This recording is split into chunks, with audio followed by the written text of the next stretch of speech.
Kembali lagi di Sakinah, sayangi keluarga, insya Allah berkah. Umi tadi sudah memberikan tausiah kepada kita bagaimana cara menghindari ujian. Ya, diantaranya jangan duit. Apa tuh? Duit sama dengan fulus. Mafi fulus, aneh. Titik-titik. Ya. Yang pastinya kita sangat mengambil manfaat dari apa yang diberikan oleh Umi. Kita harus banyak doa, banyak ikhtiar, banyak ikhlas untuk menjalankan segala sesuatunya, menerima cobaan dan juga tawadu kepada Allah. Tawakal dan tawadu. Itu salah satu. That's right. Salah banyak itu. Salah banyak gitu. Untuk menghindari ujian. Salah satu 9. Iya, salah satu. Salah semua ntar. Yang pastinya sekarang kita masuk di sesi curcol. Curcol dong, Cin. Curcol apa, Cin? Curcol apa sih, Cin? Ya ampun. Ya Allah, Umi. Curcol dong, Cin. Curcol apa, Cin? Iya. Bagi pemirsa yang mau tanya-tanya kepada Umi Hajah Lulung, silakan aja @sakinah_ainews. Ya. Dan ini sudah ada pertanyaan dari Bandung, Umi. Waduh, jauh juga ya? Insya Allah. Bandung namanya ini. Ada nggak namanya? Bandung ini artis Anda. Oh, udah. Bandung kok muter-muter sih, Dung? Namanya siapa? Ya, dari NN di Bandung. Ini bahasa Bandung, Sunda, Jawa Barat. Oh, coba gitu. Ora Sumi. Oh. Assalamualaikum. Waalaikumsalam. Banyak orang yang menyepelekan. Itu bukan Bandung, itu mah Batak ya, Dik. Cia, salah lagi nih ngomong. Sumatera Utara. Itu. Iya. Itu mah Bandung. Assalamualaikum, Umi. Waalaikumsalam. Ieu teh NN Bandung. Kumaha damang? Banyak orang yang menyepelekan kasus corona.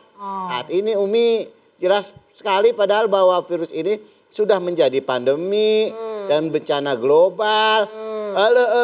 Yang membuat saya heran, Umi, ada pula beberapa oknum yang berpendapat bahwa corona merupakan cara untuk menjauhkan kita dari agama. Astagfirullahaladzim. Dilarangnya sholat berjamaah di masjid. Sujon. Bahkan Mekah saja ditutup. Tata. Apa benar jika kita takut terkena virus corona dengan menghindari berkerumun dan sholat berjamaah, lantas keimanan kita berkurang, Umi. Barokokok si kabayan. Iya, ngapa kabayan ke bawah. Mi, jadi, jawabannya bagaimana, Mi? Kalau kata kaidah usul fikih, darul mafasid muqaddam ala jalbil masoleh. Cakep gak? Cakep banget, Mi. Coba ulangi lagi, Mi. Yang di luar sana belum dengar. Oh iya. Di pojokan yang lagi jider ngaji nyender, coba tolong jangan nyender ya. Lagi jituk ngaji ngantuk ya. Biasa ya. Apa tadi ayat ini? Darul mafasid muqaddam ala jalbil masoleh. Yang namanya menghindar dari kerusakan itu lebih baik ya diutamakan adalah kita demi yang namanya kemaslahatan umat. Emang sih kita ngopi-ngopi cantik senang, berkerumun arisan senang, ya enggak? Berkerumun apapun kita senang, apalagi ngantri sembako. Girang banget ya kan? Dapat sembako ya kan? Padahal tinggal minyak doang. Emang minyak jelantah lagi. Senang, tapi ketika tidak ada kemaslahatan di dalamnya, mendingan kita menghindar. Jadi kalau takut boleh, tapi ketika kita takut bukan berarti kita berkurang imannya, pemirsa. Karena apa? Kan takut ada dua macam. Pertama takut mutlak, hanya takut kepada Allah. Jadi kalau misalnya ada yang namanya, maaf nih, malam-malam bangun, merinding, buru sama kita pengen sholat tahajud, kita lanjutin apa tidur lagi? Ayo, lanjutin apa tidur lagi? Lanjutin, walaupun kita takut, kenapa? Kita takut kepada Allah. Masa takut sama merinding-merinding? Nah kedua adalah takut tobi'i, takut yang memang namanya manusia biasa harus takut. Kalau nggak takut jadi tantangin, kan? Ya dia ada ular, takut nggak? Takut nggak? Tuh kok diem? Takut deh. Itu kirain ular beneran, Mi. Iya. Kalau ada ular pasti kan kita loncat. Iya. Namanya takut kepada yang namanya ular wajar. Bukan berarti ular nih, ayo gigit, enggak. Jadi ketika orang ini melihat fenomena sekarang ini, itu sudah diatur oleh ahlinya, ahli medis, ya kan, ahli ilmunya. Kita tinggal nurut aja, karena apa? Daripada kita yang namanya membuat kerusakan, malah kita harus mengedepankan maslahat umat. Bukan berarti nggak boleh sholat Jumat di masjid, bukan, silakan sholat. Bukan dilarang sholat, ya pemirsa sayang. Itu kita disayang sama Allah, hati-hati. Itu ya, jadi mudah-mudahan takut mutlak dengan takut tobi'i. Kalau udah ketemu maka kita kedepankan takut kepada Allah Subhanahu wa ta'ala. Tapi bukan berarti dia kurang imannya, tadi nantangin. Nah ibu NN di Bandung bagaimana? Insya Allah. Kalau kurang puas bisa langsung tanya Umi di @sakinah_ainus ya. Baik, dan yang kedua ini dari Malang. Aduh, Umi. Malang. Betapa Malang nasib. Lo kok nyanyi sih baca? Ini kota. Malang. Jawa ya, Jawa. Assalamualaikum. Waalaikumsalam warahmatullahi wabarakatuh.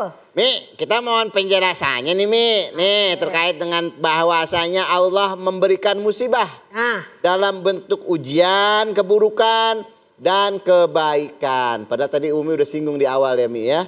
Apakah yang dimaksud dengan ujian atau musibah yang berbentuk kebaikan itu? Barakallahu fiik Umi. jadi pemirsa Sakinah rahmati Allah, apakah ada yang namanya ujian itu berupa kebaikan saja? Karena kan biasa orang tuh di dalam pikirannya ujian itu adalah sakit, bokek, Bisa. ya kan, kepleset, ada meninggal, banyak lagi yang lainnya. Ya sabar ya, ini ujian. Sabar. Sabar, ini ujian. Ini adalah ujian, sabar. Jadi pemirsa, ada nggak ujian berupa kebaikan? Ada. Suatu hari ketika seorang sahabat yang sangat miskin hidupnya, dia minta doa kepada Rasulullah. Ya Rasulullah, berikanlah aku doa agar aku bisa menjadi orang kaya. Siapa sih nggak kepengen kaya? Pengen nggak jadi orang kaya? Pengen nggak? Nah pastinya. Ketika Nabi berikan doa, kemudian dia diberikan kekayaan, ternyata orang ini langsung sifatnya jadi berubah. Pelit, kikir, medit lagi tuh biasa. Akhirnya ketika Nabi melihat seperti ini, ternyata nih orang ini belagu nih. Ketika dikasih kekayaan tuh dia belagu, padahal kekayaan adalah ujian dari Allah. Maka kalau kita ngelihat ada orang yang kaya raya nih, orang kaya raya, tapi dia dermawan, itu namanya nikmat. Ingat pakai ain, nikmat. Nah, tapi kalau dia misalnya kaya tapi dia belagu dan dia itu tidak mau yang namanya bersedekah, maka itu namanya istidraj. Ujian buat dia. Dia nggak mampu menjadi orang seperti itu.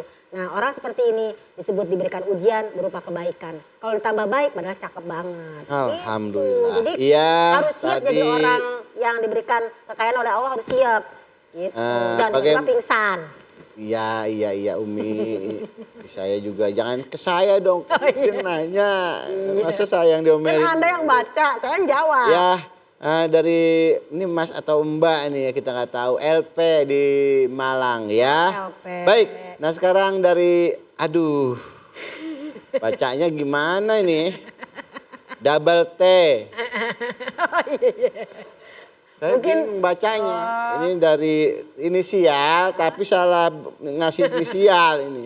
Double T dari Karawang. Oh, mungkin dari Ibu. Oh, dari Karawang kan saya harus joget dulu. Oh nggak usah ya Mi? Duduk gak? Oh nggak usah. Barangan. Maaf Mi. Goyang Karawang. Iya benar. Mana? Karawang. Kalau seorang muslim. Bukannya kalau kita punya duit di Karawang. Di Terawang. Oh di Terawang. Terawang Umi. Iya. Umi lupa. Jangan jadi pelawak ya. Oh, iya. Kalau Umi jadi pelawak saya makan apa? Yang nanya siapa tadi? Yang nanya adalah double T. Oh iya. Ya. Baca. Umi bisa nggak jangan diulang-ulang yang nanya namanya siapa? Iya. Itu inisialnya aja udah salah Umi. Isinya? Kalau seorang muslim mendapatkan musibah, bagaimana kita sebagai umat muslim yang baik mengetahui itu hukuman terhadap maksiatan atau ujian untuk meningkatkan derajat kita. Jakarta. Kayak baca proklamasi. Proklamator saya ya. Iya Umi. Baik. Bagaimana tuh Mi? Masya Bagaimana mengetahui itu hukuman. atau ujian ngangkat derajat. Betul. Pemirsa sakinah dirahmati Allah. Ya, Masya Allah, tabarakallah, ini pertanyaan keren banget. Karena memang musim sekarang ini lagi musim ujian. Ada yang bilang musibah, ada yang bilang azab. Macam-macam lah orang berbicara ya. Namanya juga kita kebebasan untuk berbicara. Tapi ingat, boleh ngomong berdasarkan ada bukti-buktinya. Nah, gimana kita bisa ngebedain antara ini hukuman atau itu adalah suatu ujian yang mengangkat derajat kita. Pernah dengar nggak kenapa Nabi Muhammad Isra Mi'raj pada saat itu? Pernah dengar nggak Isra Mi'raj? Ya denger dong. Oh iya pernah. Masa nggak pernah denger. Sebelum Isra Mi'raj diangkat oleh Allah derajatnya, diangkat ke langit oleh Allah. Apa yang diberikan oleh Allah kepada Nabi kita yang tercinta? Wafatnya istri tercinta Khadijah radhiyallahu anha. Wafatnya pamannya Abu Thalib, orang yang dicintainya, yang mendidiknya. Dua-duanya wafat ujian, tapi ternyata Allah kasih nikmat. Diangkat derajatnya menjalankan Isra Mi'raj. Subhanallah. Jadi orang kalau habis diuji tiba-tiba angkat derajat itu namanya ujian, hikmahnya. Tapi kalau yang namanya dia itu diazab, kita itu maksiat. Kagak yang namanya itu denger nasihat orang tua. Ternyata kita naik motor nih, anak bocah di rumah naik motor, seret kecelakaan. Padahal tadi orang tua dia ngomong, sholat dulu, coba sholat dulu. Ntar gampang sholatnya, dia pergi. Seret kecelakaan, itu namanya azab. Gampang. Jadi kalau kita kagak nurut, azab. Kalau kita nurut, mengangkat derajat kepada Allah Subhanahu wa Ta'ala. Begitu ya, Dik. Ya Allah Umi, kalau misalnya apa yang kayak Umi ceritain tadi diangkat derajat, tapi di saat yang waktu yang bersamaan kita juga dengar musibah. Nah, Istri meninggal, paman meninggal. Ya mendingan Allah. kita ngaji aja makanya. Ujiannya Nabi Muhammad berat Iya, banget. berat banget. Ya. Semua ada dalam Al-Quran ceritanya. Iya. Baik pemirsa, tadi luar biasa ya jawaban-jawaban yang diberikan oleh Umi Hajah Lulung kepada para penanya yang sudah memberikan pertanyaan. Terima kasih banyak. Terima kasih banyak. Mungkin kali kalau kurang puas atau ibu-ibu, bapak-bapak, pemirsa yang lain siapa yang punya anak bilang-bilang aku, ya itu malah aku. Yang pastinya langsung aja tanya di @sakinah_inews ya. Dan setelah ini kita akan ada pengajian. Ngaji apa namanya?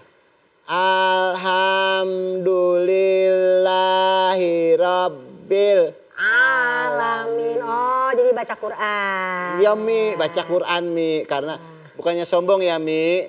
Saya itu bukan sombong, saya walaupun komedian, saya punya bisa Al-Quran itu 30 juz, 114 surat, 6.666 ayat. Alhamdulillahirabbil alamin saya hafal. Oh iya. Iya. Jadi acara. Alhamdulillahnya doang yang hafal. Berarti nanti saya ada datang tamu lagi nih ke rumah saya nih, ya enggak? Iya. Baik, pemirsa, nanti kita ngaji bersama Ustadz Syam, tapi jangan kemana-mana. Ya, setelah ini kita kembali lagi tetap di Sakinah. Sayangi keluarga, insya Allah berkah.